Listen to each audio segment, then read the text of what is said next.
La semana pasada comenzamos una serie llamada Aquí estabas, una serie donde estamos viendo la presencia de Dios en tiempos difíciles, en medio de circunstancias, en medio de pruebas. Y estudiamos aquel pasaje en Lucas capítulo 8, cuando Jesús envía, y Él va con ellos, a los discípulos en la barca a través del mar de Galilea. Y en media ruta hacia el otro lado, Jesús se duerme, descansa, pero al mismo tiempo una gran tormenta sucede y los discípulos se ven atribulados, se ven turbados, se ven angustiados, porque las circunstancias están afectando su realidad. Jesús duerme, descansa, y cuando los discípulos entienden que por ellos mismos no pueden hacer nada, cuando se dan cuenta que son insuficientes, cuando se dan cuenta que sus capacidades y conocimientos en la vida marítima no son suficientes, acuden a Jesús. Y Jesús en medio de la crisis trae calma. Vivimos tiempos, hermanos, donde una crisis no nacional, sino una crisis mundial, una pandemia, el COVID-19, ha tomado por sorpresa a toda la humanidad. Y por primera vez, al menos pienso yo y creo que en estos niveles, el mundo está en una crisis. Estamos transmitiendo por internet porque no podemos tener contacto en aglomeraciones debido a la rápida transmisión de este virus. Y esta crisis mundial que afecta no solamente nuestra salud, sino que afecta también nuestra vida social, familiar, nuestra vida en comunidad, nuestras finanzas, nuestra política y todos los ámbitos de la vida, nos ha puesto en circunstancias donde nos preguntamos qué es lo que Dios está haciendo, por qué Dios permite estas cosas. Algunos preguntarán o harán esta pregunta cuestionando, dudando, bueno, ¿y Dios por qué no hace nada? ¿Dios por qué no actúa? ¿Por qué permite aquí o allá? Pero nosotros como creyentes que hemos puesto nuestra confianza en Él, donde ponemos nuestra fe en la persona de Jesús, hacemos la pregunta del Señor, ¿dónde estás? Y la semana pasada, mientras estudiamos este texto, en Lucas capítulo 8, entendimos que Jesús está con nosotros, que cuando Jesús nos envía en una prueba, Jesús está con nosotros, Dios está con nosotros. Las pruebas, conversamos la semana pasada, tienen propósito, hay un propósito definido. Las pruebas algunas veces nos hacen sentir solos para que podamos posteriormente sentir la presencia de Dios. Pero también las pruebas producen aprendizaje y sobre todo nos guían a poner nuestra fe en Dios en tiempos de circunstancias. Queremos continuar hoy con nuestra serie, Aquí estabas, yendo con el primer ejemplo donde podemos encontrar en circunstancias adversas, circunstancias muy difíciles, podemos encontrar a Dios acompañando en todo tiempo a Abraham. Y es un pasaje donde realmente vamos a deleitarnos, al menos para mí fue un descanso absoluto encontrar un par de principios bíblicos donde veo que Dios está con Abraham y que Dios fue todo el camino con Abraham. Ahora, cuando hablamos de la vida de Abraham, tenemos que entender un par de cosas. En este caso específico, en Génesis capítulo 22, ya lo vamos a leer, Dios le pidió a Abraham que entregara en sacrificio lo que fue antes dado milagrosamente. Además, Dios le pidió lo que había esperado durante 100 años. No sé si nos podemos poner, si usted se puede poner en los pies de Abraham, en lugar de Abraham, y pensar que durante tantos años, tanto tiempo hemos esperado y buscado algo, y cuando ya lo tengo, Dios me lo pide. No fue el mismo Dios que nos dio esto y ahora me lo está pidiendo. Usamos términos bastante humanos. Dios me lo está quitando. Ahora, rápidamente, para ir un poco por la vida de Abraham, la primera mención de Abraham sucede en Génesis capítulo 12. En Génesis 12 aparece el llamado y la promesa. Dios llama a Abraham y le da una gran promesa. Vete de tu tierra, de tu parentela, a la tierra que yo te diré, te voy a bendecir, voy a hacerte una gran nación, en ti serán benditas todas las naciones de la tierra. Y Dios hace una gran promesa, Dios aparece a Abraham, Dios habla con Abraham y Abraham recibe esa promesa y lo primero que hace es dudar, porque viene un hambre y Abraham huye para Egipto. Había una promesa, vas a tener un hijo y este hijo te va a heredar y va a ser una gran descendencia. Pero viene la primera prueba y Abraham fracasa. Probablemente usted y yo también hubiéramos fracasado. En esta ida de donde estaban ellos hacia la tierra de Canaán, lleva a Lot, que Lot va a ser también parte de la historia de Abraham. Capítulo 14, Lot se separa de Abraham y él va poniendo sus tiendas hasta Sodoma y Gomorra. Más adelante en el capítulo 15, Dios vuelve a hacer o a confirmar más bien el pacto que había hecho. Le dice: Abraham, te voy a bendecir, y hace un pacto donde Abraham se queda dormido. Y Dios cumple de manera incondicional su pacto, dejando a Abraham ahí dormido. Dios hace la promesa y se compromete. En este tiempo ya Abraham era viejo. Abraham sale de Ur en el capítulo 12 a los 75 años. En ese tiempo, capítulo 16, Abraham ya tiene cierta cantidad de años y Sara se desespera. Sara era estéril, ya también era una mujer adulta. Sara era 10 años menor que Abraham. Y Sara dice: ¿sabes qué, Abraham? Aquí tengo a mi sierva Agar, hagamos como todo el mundo hace, tener un hijo con ella y él va a ser el hijo de la promesa. Así que Abraham, ni lerdo ni perezoso, va y toma entonces a la sierva egipcia y tienen un hijo que es el nacimiento de Ismael. Ahora, Ismael no es el hijo de la promesa. Ahora, por mucho tiempo, desde capítulo 16 hasta capítulo 17, probablemente Abraham se relajó y dijo: bueno, ese es el hijo, en Ismael Dios va a cumplir sus promesas y listo, ya está. Pero Dios nos sorprende. Y Dios sorprendió a Abraham de una gran manera cuando se le aparece y le dice: mira, Abraham, de aquí a un año te voy a dar un hijo. Ya le había dado uno, Ismael, aunque probablemente no haya sido exactamente Dios, ¿verdad?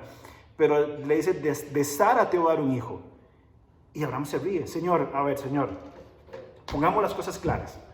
Ya me diste un hijo, es Ismael, en él podemos seguir con tus promesas. ¿Para qué vamos a tener todo el conflicto a mi edad, 85 años más o menos, un poco más? Vamos a tener el conflicto de otro hijo.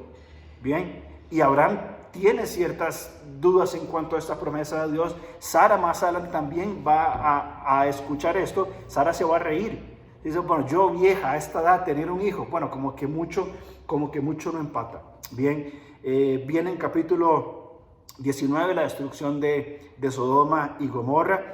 Finalmente, en el capítulo 21, entonces encontramos el nacimiento de Isaac y el despido de Ismael.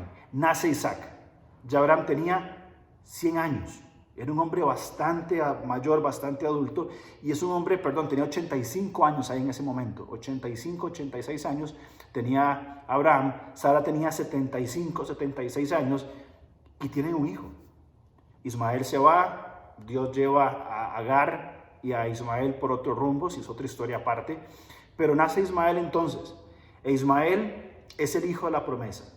Ahora, si ustedes notan, desde capítulo 12 hasta capítulo 21, Dios viene trabajando en un área, aunque siempre hay muchas aristas en estos tratos de Dios con el hombre, pero Dios básicamente viene con la intención de formar una fe sólida en Abraham, porque Abraham va a ser el fundamento de la nación de Israel, por la cual entonces más adelante vendrá Cristo, en quien son benditas todas las familias de la tierra. Entonces tenemos a Abraham con su hijo. Bien, después de todos los ajetreos, todas las circunstancias, todo lo que estaba pasando con ellos, Dios por fin le da el hijo a Abraham. Y Abraham dice: bueno, solo resta relajarme, disfrutar lo que me queda de vida y ver al hijo de la promesa crecer. Sin embargo, llegamos a Génesis capítulo 22.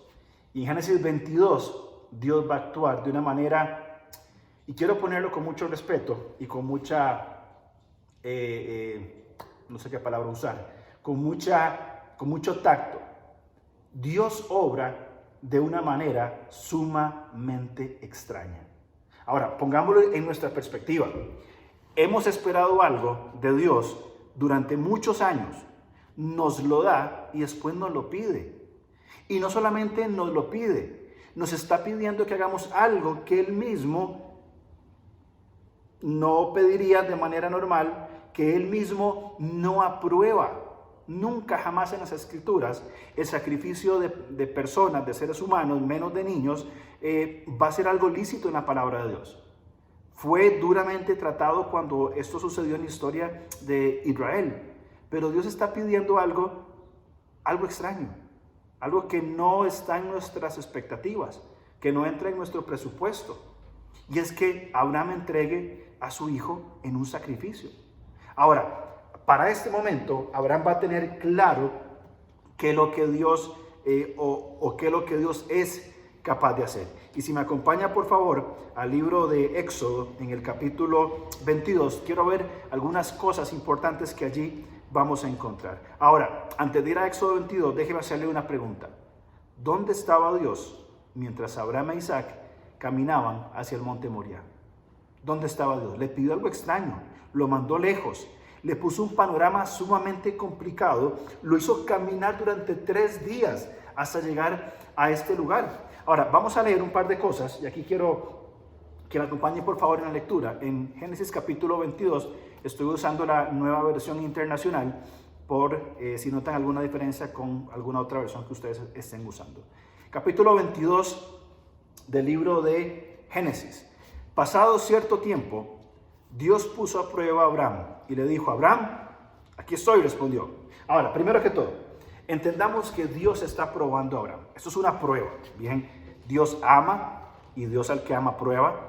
Y mucho creo que de la prueba pasa para que nosotros, los que somos objeto de la prueba, seamos conscientes tanto de nuestra respuesta, de nuestro corazón, como también ser conscientes de quién es Dios y qué está haciendo en nosotros. Así que es muy importante entender que Dios está probando a Abraham. Hago un paréntesis para trasladarlo hasta nuestro contexto actual. Lo que estamos viviendo hoy a nivel de iglesia, a nivel de creyentes, lo considero que es una prueba del Señor. Dios nos está probando. No sé, yo lo percibo como una prueba de Dios, no solamente a nosotros como iglesia, sino a toda la humanidad, porque nos está haciendo ver valores que hemos estado perdiendo y conciencias que hemos estado menospreciando, a las cuales tenemos que volvernos. Y nada más déjenme ponerle un muy breve ejemplo, ya lo que hablaba con uno de los ancianos de la iglesia del lugar, y es que la iglesia, en términos generales, la iglesia ha perdido la conciencia ecológica. Cuando nosotros nos vamos al Antiguo Testamento, eso es un paréntesis nada más, al Antiguo Testamento comenzamos a ver toda una revelación progresiva de la teología de la creación, cómo Dios ha creado, cómo Dios creó el mundo en el cual vivimos. Que si bien cierto es un mundo caído a causa del pecado, a través de Adán y Eva y a través de nuestras prácticas pecaminosas, podemos encontrar toda una revelación progresiva de la teología y de las intenciones de Dios con su creación. Y cómo encontramos en textos, por ejemplo, como en Romanos, cómo la creación gime a una por redención, sabiendo que estamos esperando los tiempos de redención y de restauración. Ahora, mi pregunta, y probablemente suceda, pero en mi contexto, en mi cultura cristiana, no he visto una conciencia ecológica, cómo la iglesia intercede o cómo la iglesia se ocupa de su responsabilidad ecológica en medio de un mundo donde Dios nos colocó. Es increíble las repercusiones que está teniendo, positivas por supuesto, la naturaleza, cuando los seres humanos estamos encerrados en casa. Cómo la contaminación está disminuyendo, cómo los animales salen de donde estaban escondidos durante muchísimos años. Y mi pregunta, la cual me la hago a mí como persona responsable de una congregación y de un ministerio, es cuál es mi peso, cuál es mi participación ecológica en lo que Dios está haciendo. Cuando hacía mi maestría en seminario, en un curso, si no me equivoco, del Nuevo Testamento, el profesor mandó para hacer un reporte de algunas predicaciones. Había un listado de 10, 15 predicaciones y comencé a revisar a ver cuál hacía.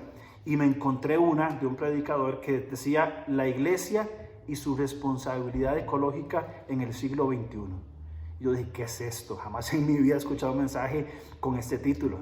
Así que me fui, eso fue hace unos 4 o 5 años me parece, me fui a ver este mensaje y realmente cuando yo veía este mensaje, mi posición física comenzó desde la atención cercana a la pantalla, entendiendo estos conceptos, hasta terminar tirado para atrás en la silla, rascándome la cabeza, entendiendo cuál ha sido mi responsabilidad como creyente con el medio ambiente y delegándolo a otras instituciones, otras, como se llamen, otras personas, instituciones, gobiernos que se ocupen de algo en lo cual deberíamos tener participación.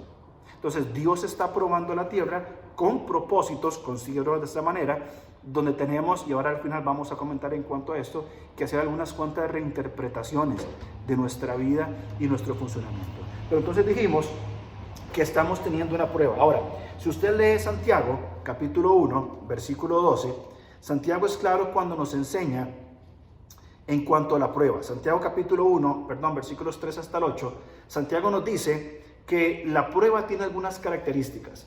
Y es que la prueba, mi querido hermano, nos va, según la Nueva Versión Internacional, produce constancia, que Reina Valera lo traduce como paciencia, produce madurez en las personas, lo cual en el versículo 4 habla de que seamos perfectos, y esta perfección no es sin error, sino es una madurez para proceder como tal. Nos habla de que si no tenemos sabiduría, pidámosla a Dios y Él la va a dar abundantemente y sin reproche. Y también dice que tenemos que pedir con fe. Entonces, cuando yo leo Santiago en el contexto de las pruebas, yo entiendo que las pruebas que Dios pone y permite en nuestra vida es para que nosotros como creyentes podamos ser constantes, tener perseverancia, tener largura de ánimo, que caminemos hacia la madurez como Hebreos nos enseña, que aprendamos sabiduría y desarrollemos nuestra fe.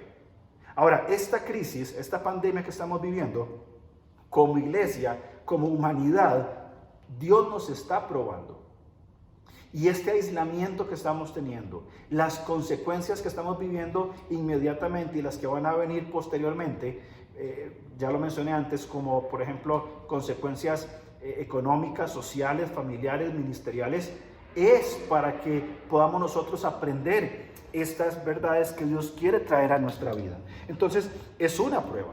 Ahora continuamos entonces con el texto de Génesis, capítulo 22, en el versículo 2.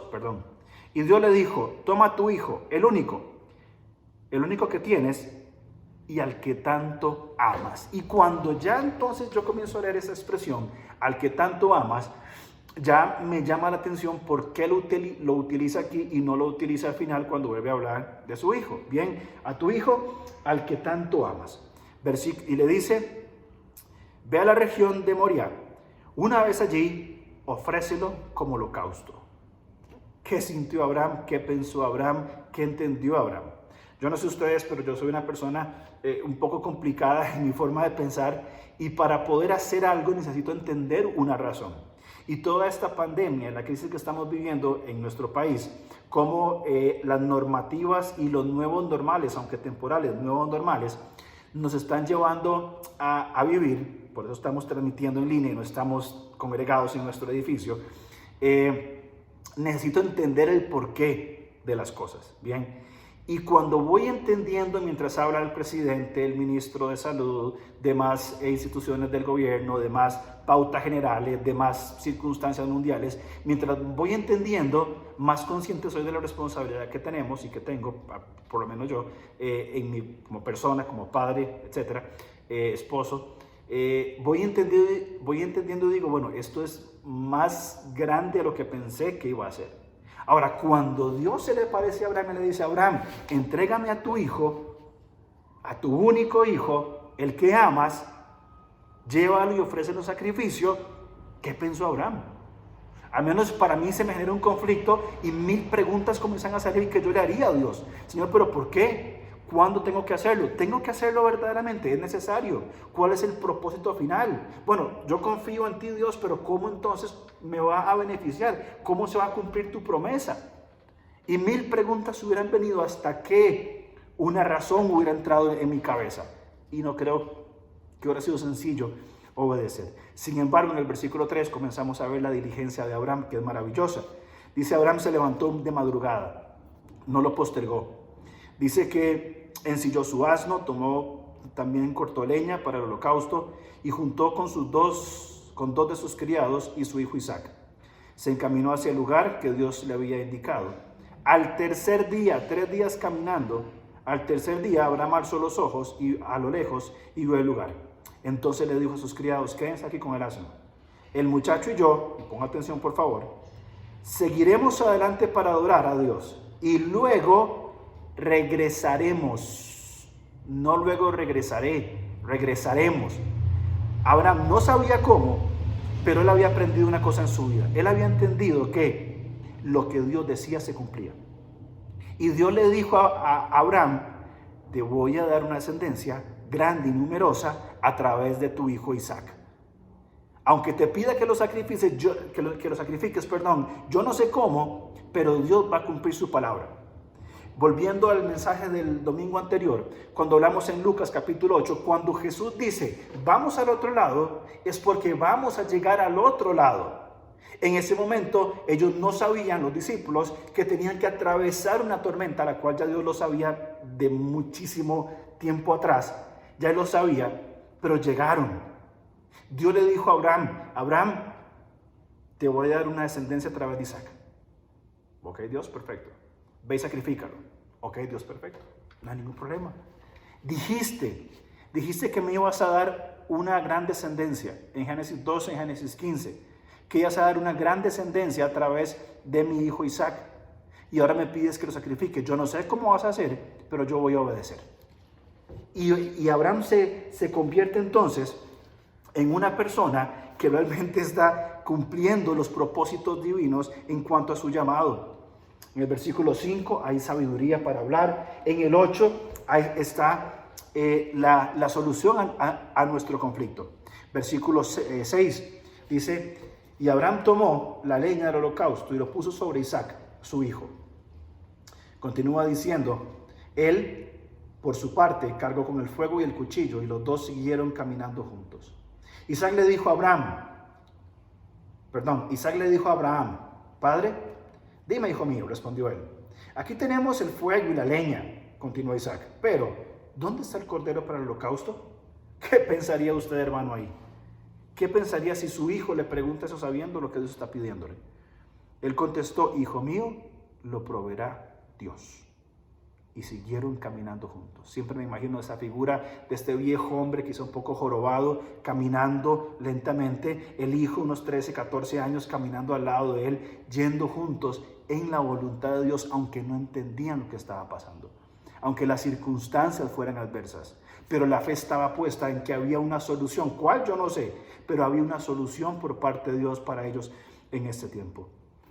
Hermano, la vida de Abraham fue una constante prueba y la formación de fe llegó hasta el capítulo 22 porque aquí lo demostró. Ahora, algunas pruebas que vivió Abraham. Abraham huye a Egipto en el capítulo 12, no se compromete con Dios en el capítulo 15, no esperó que Dios actuara, sino que él actuó directamente con Agar, se burla cuando Dios le dice que va a tener un hijo, miente sobre Sara, pero todos estos fracasos, todas estas caídas y todas estas veces de levantarse llevan a Abraham a una fe sólida, a una fe concreta. Ahora, en Hebreos capítulo 11, y al final lo vamos a ver, Dios sabía, o Abraham sabía más bien, que Dios tenía poder incluso para levantar a su hijo de la muerte. Hermanos, déjenme compartirle dos principios que quiero que por favor metan en su cabeza, que metamos en nuestras cabezas, lo procesemos en nuestro corazón y realmente lo hagamos propio. Que nos aferremos a esta verdad, porque de este ejemplo de Abraham, cuando Abraham duda dónde está Dios, es que aquí va a traer la calma. Esa calma que cuando Abraham levantó el cuchillo, estaba seguro que Dios iba a hacer algo. Y ya vamos a llegar ahí.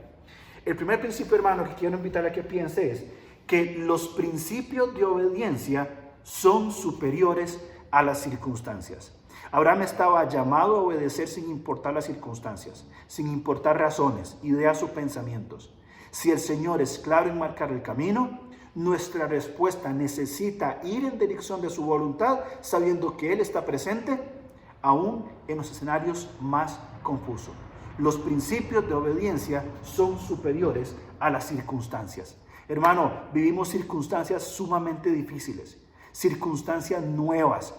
Probablemente tenemos temores, tenemos dudas, preguntas, nos falta generación de esperanza, nos falta fe. La obediencia se sobrepone a las circunstancias. Y ahí es donde entonces Dios nos va a bendecir y Dios nos va a hablar a nosotros para hacernos entender de que podemos estar relajados y tranquilos. ¿Por qué?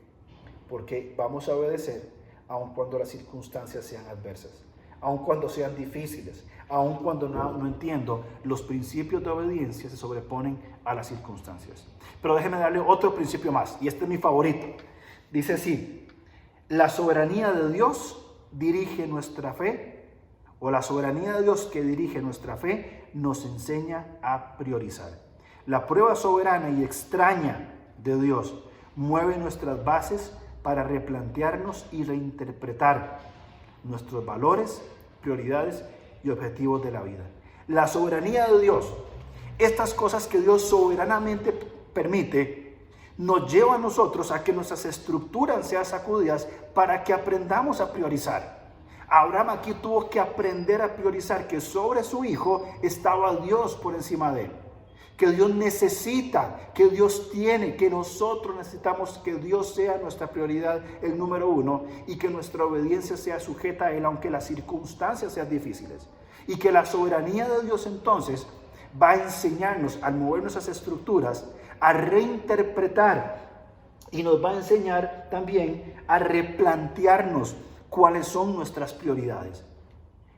Esta pandemia del año 2020, la crisis del COVID-19 es, y déjeme leerlo para decírselo directamente, esta crisis es permitida por la soberanía de Dios que va a dirigir nuestra fe a enseñarnos a priorizar. ¿Cómo valoramos ahora, mi querido hermano? ¿Cómo valoramos ahora nosotros entonces cosas que dimos por sentado por tanto tiempo? ¿Cómo valoramos ahora? ¿Cómo interpretamos ahora el rol de la iglesia en una sociedad que necesita de Dios? ¿Cómo interpretamos mi rol como hijo de Dios? Si voy a seguir viviendo esta vida acomodada y tranquila, relajada en un sillón, simplemente esperando que las cosas sucedan porque sí. Esta prueba soberana de Dios sobre el mundo entero, entonces, viene a replantearnos, a que reinterpretemos cuáles son nuestras prioridades como iglesia. Permítame leerle algo, por favor. La pandemia COVID-19, la crisis mundial, nos ha llevado a circunstancias inesperadas, extremas y nuevas para toda la humanidad, las cuales son dignas de análisis psicológico y sociológico, donde las cosas más normales y rutinarias de la vida se tornan inalcanzables y son un sueño para volver a vivir algún día. En momentos donde de un pronto a otro la realidad cambia abruptamente, es cuando nos preguntamos ¿dónde está Dios? Y cómo Él puede permitir que este tipo de cosas sucedan, a sabiendas que probablemente no sea la primera vez que pase y que quizá esta situación se torne más larga y dura de lo esperado, siendo las consecuencias financieras, sociales, políticas, sanitarias e internacionales más complicadas de lo que suponíamos. Aquí estabas, siempre estuviste aquí. Será la respuesta que tendremos porque Dios no diseña su creación para abandonarla en un rincón, sino que nos enseña cuán valioso es el sentido de obediencia sobre cualquiera que sea la circunstancia. Nos enseña que su soberanía está por encima de las temporalidades con el fin de que sepamos priorizar y poner nuestra vida en orden con objetivos, prioridades y metas claras con el fin de encontrarle y hallar la vida abundante que el Señor quiere darnos a todos nosotros. Hermanos, sin duda que Dios nos está moviendo. Recibí un video hace unos días, y ya quiero ir concluyendo este mensaje de hoy, que realmente me llegó bastante. Y son 25 cosas, dice el video, que nos está enseñando la pandemia 2020, la crisis del COVID-19. Y quiero compartir con ustedes este cortito video. 25 cosas que este virus nos está enseñando. 25 lecciones que nos deja el coronavirus. En primer lugar, es más importante el dinero que la salud. En segundo lugar, los humanos todos somos frágiles y vulnerables. El individualismo es riesgoso.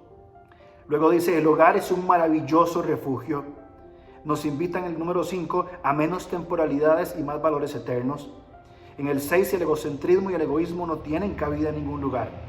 El agua, los recursos naturales son extremadamente valiosos. Lavarse las manos nos están dejando grandes lecciones, lo sencillo vale. El valor de las canas y el respeto por los abuelos es importante. Ricos y pobres, blancos y negros, ticos y nicas, todos somos iguales. Las potencias mundiales y sus riquezas también son vulnerables. Dios se ocupa de su creación y le está dando un respiro, conciencia ecológica. Nos enseña a valorar héroes, médicos, maestros, servidores, no deportistas o influencers. Nos replantea el valor de la calidad de vida, la teología del trabajo. El buen uso de la tecnología para destruir, no para construir, no para destruir. La verdad es productiva, la mentira destruye. La tecnología también es para la iglesia. El liderazgo se trata de servir, no de dar órdenes a otros. Número 19, la verdad nos hace libres. Número 20, la creatividad del hombre es grande, tiempo de romper paradigmas. 21, el rol de la iglesia en la sociedad debe ser más sabia, intencional y cooperativa. 22, el valor real del trabajo honesto y la paternidad responsable. 23, el corazón alegre hermosea el rostro. 24, nuestro refugio es el hogar. Y finalmente, y el mejor de todos, el mejor consuelo es Dios. Hermanos, amigos, queridos, esto es lo que tenemos que aprender de esta crisis mundial. Estas pruebas, estos frutos, es lo que tenemos que aprender a traer e interiorizar en nuestros pensamientos, en nuestros corazones, para que el Espíritu Santo de Dios madure de acuerdo a los propósitos de las pruebas. Cuando vemos esta prueba, entendemos que Abraham tuvo ciertas actitudes importantes en ese tiempo. Fue diligente en el versículo 3, fue paciente y fue sabio. La diligencia nos ayuda, mis queridos amigos, a tener orden, estabilidad y usar bien el tiempo. Estamos por órdenes gubernamentales en aislamiento, no sé cuánto tiempo más vamos a estar así, pero ser diligentes en nuestra responsabilidad nos va a enseñar a redimir el tiempo y aprovecharlo. ¿Por qué tenemos que aprenderlo ahora cuando estamos viviendo crisis? ¿Por qué no redimimos el tiempo a través de la diligencia, haciendo lo que tenemos que hacer, estableciendo prioridades claras? Cuando pase esta crisis, sigamos ocupándonos de nuestras esposas, de nuestros hijos, de nuestras iglesias. El hecho de tener una conciencia, responsabilidad de priorizar. Como cultura latinoamericana y costarricense, tendemos a dejar todo para último. Seamos diligentes. La paciencia es clave para esperar con gozo. Con paciencia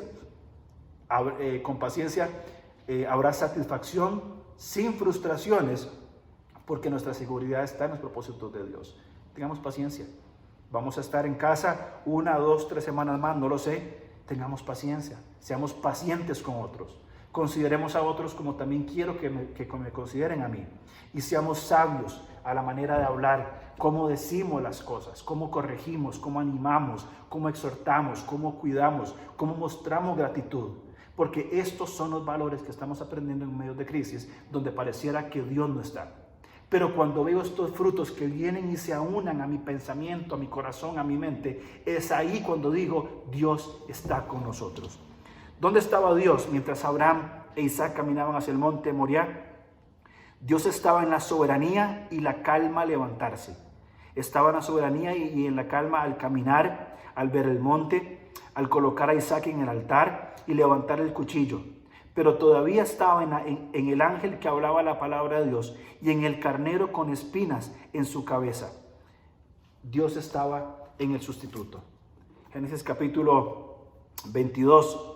Versículo 9. Cuando llegaron al lugar señalado por Dios, Abraham construyó un altar y preparó la leña. Después ató a su hijo Isaac y lo puso sobre el altar, encima de la leña. Entonces tomó el cuchillo para sacrificar a su hijo, lo levantó y en ese momento el ángel del Señor le dijo del cielo, Abraham, Abraham. Ahí estaba Dios. Ahí estaba Dios. Aquí estoy, respondió Abraham. No pongas tu mano sobre el muchacho, ni le hagas daño, dijo el ángel. Ahora sé que temes a Dios. Ahora Dios le muestra a Abraham que realmente había aprendido a priorizar. A través de circunstancias adversas que la soberanía de Dios permite, Dios le enseñó a través de la fe a Abraham a priorizar.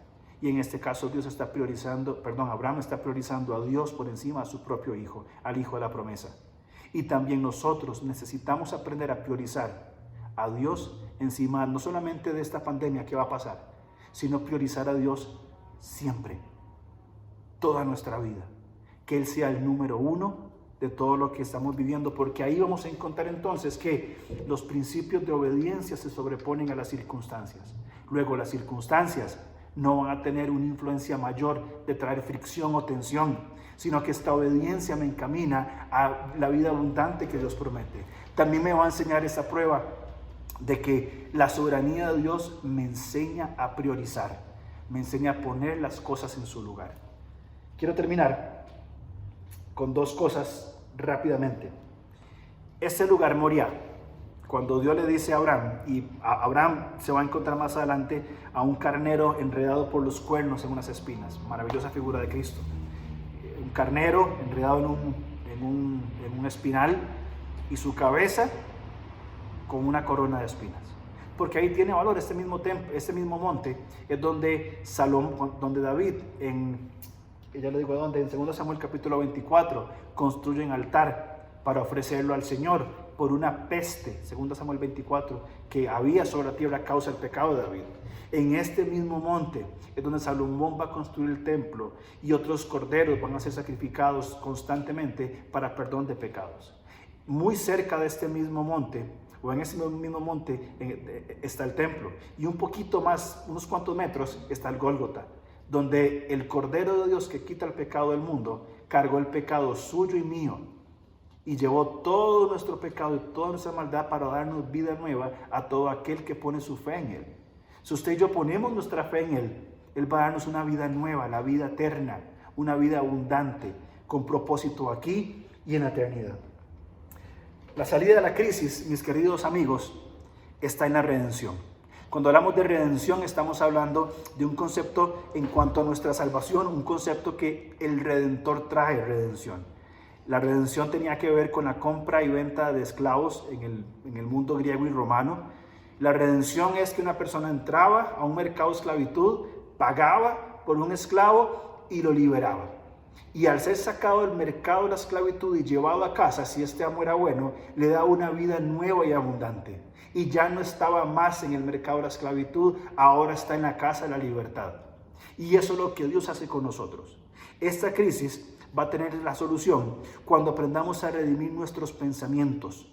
Que los pensamientos que hayan sean los de la palabra de Dios. Y esto nos va a llevar a reinterpretar formas. También salimos de la crisis al ser redimidas nuestras creencias, no la palabra de Dios, sino las creencias en cuanto a mis valores y nuestras responsabilidades en este mundo. También va a haber redención en cuanto a nuestra eternidad, cuando entendamos nosotros sobre nuestro futuro.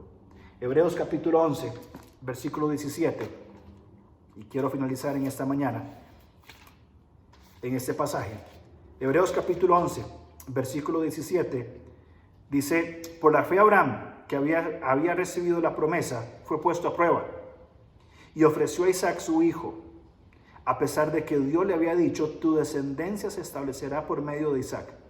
Consideraba Abraham que Dios tiene poder hasta para resucitar a los muertos, y así, en sentido figurado, recobró a Isaac de entre los muertos. Cuando Dios habla a Abraham, probablemente Abraham se sintió solo.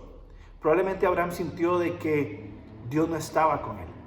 Pero cuando Abraham termina su jornada, termina su recorrido con su hijo y vuelve, tal como dijo: iremos, adoraremos y volveremos, Abraham ya había entregado a su hijo de mucho tiempo atrás. Abraham solamente le faltaba sacrificar a su hijo físicamente, porque ya en sus emociones y en sus pensamientos ya había sacrificado a su hijo, dándole el primer lugar a Dios. Aprendió a priorizar. Y así como nosotros también podemos entender de que Dios tiene poder aún para sacarnos de esta crisis. Dios tiene poder aún para darnos la habilidad de soportar el tiempo que pase, sea poco, sea mucho, no importa. Dios tiene el poder para darnos a nosotros la libertad que necesitamos en Él. Dios tiene el poder. Aquí estabas. Después de que Dios pidió a Abraham en un caminar largo de que fuera a entregar a su hijo, y que quizá preguntaba: ¿dónde está Dios? ¿Por qué Dios no actúa? Y cuando levantó su cuchillo, quizá ese momento de decidir bajarlo, Dios le dijo: aquí estoy presente. Y cuando vio al cordero enredado, a este carnero enredado en las espinas, y cuando vio el fruto en su corazón, Abraham dijo, sin duda alguna: aquí estabas. ¿Qué pasa con Abraham en el capítulo 24? Abraham muere. Abraham parte de la presencia de Dios, porque ya había cumplido su propósito en la tierra, ya había logrado la fe, y ahora está entonces junto al Señor. El Señor le llevó por un peregrinar para que aprendiera fe y desarrollarla. Vivió mucho tiempo más, desde este sacrificio hasta su muerte hay una gran cantidad de años. Pero la narrativa bíblica, pasan unos, si no me equivoco, unos 60 años más me parece, entre capítulo 22 y capítulo 23, pero la narrativa bíblica dice, Abraham terminó bien. Y lo que se habla después de Abraham es que es el padre de la fe, padre de naciones, una persona de la cual Dios bendijo, y a través de Abraham son benditas todas las familias de la tierra a través de Cristo, porque por Abraham vino nuestro Señor. Nuestra confianza está en Dios. Aquí está Dios, está presente con nosotros. La obediencia, los principios de obediencia se sobreponen a las circunstancias. La soberanía de Dios permite que reinterpretemos y permite que reacomodemos nuestras prioridades. ¿Cómo vamos a madurar y a crecer nosotros en este tiempo? Señor, gracias te damos por tu tiempo, por tu gracia, por tu amor, por tu palabra. Y gracias, Señor, también porque permites que aprendamos a priorizar. Aquí estás con nosotros. Tu presencia sigue aún en circunstancias extrañas y adversas. Tú estás con nosotros. Señor, ayúdanos a obedecer, ayúdanos a priorizar y a glorificarte a través de todo lo que estamos haciendo en este mundo. Te amamos y oramos eternamente agradecidos por todo lo que tú estás haciendo. En el nombre de Cristo Jesús oramos. Amén. Gracias, hermanos. Saludos.